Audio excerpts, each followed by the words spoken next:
Amazon Cellfin catfish বিৰল প্ৰজাতিৰ মাছ ই আমাৰ যিখিনি লোকেল প্ৰজাতিৰ মাছ থাকে সেইখিনি মানে 5 কিলোমিটাৰ এৰিয়ালৈকে ই মানে ধ্বংস কৰিব পৰা ক্ষমতা আছে গতিকে আপোনালোককো ভিডিঅ'টো দেখালো এতিয়া ৰাইজে হুট বইছে যে এইখিনি কি ধৰণৰ মাছনো ধৰিলে উদ্ধাৰ কৰিলে এয়া আহি আছে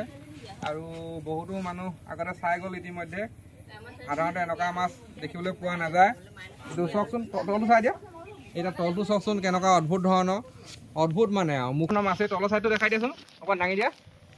এইটো চাওক আপোনাৰ তলৰ চাইডে মুখখন কেনেকুৱা ধৰণৰ তলৰ চাইডটো একদম সম্পূৰ্ণ একদম ফ্লেট হয় এইখিনি সম্পূৰ্ণ কাঁইট আছে আৰু পিঠি চাইডো যথেষ্ট কাঁইট আছে আৰু পিঠি ইফালে বেক চাইডটো দেখাই দিয়া অকণমান আঁতৰি দিয়া এইটো অদ্ভুত ধৰণৰ মাছ মানে আগতে কেতিয়াও দেখা নাই ই যদি থাকে আমাৰ যিখিনি লোকেল প্ৰজাতিৰ মাছ আছে মাছখিনি গোটেই একদম ধ্বংস কৰি পেলাব আমাৰ যি নিচিনা একদম পাখি নিচিনা চোন দেখোন ঢেৰ আছে বৰ ধুনীয়া মাছ দেখিবলৈ বৰ ধুনীয়া মাছ আগতে দেখা নাই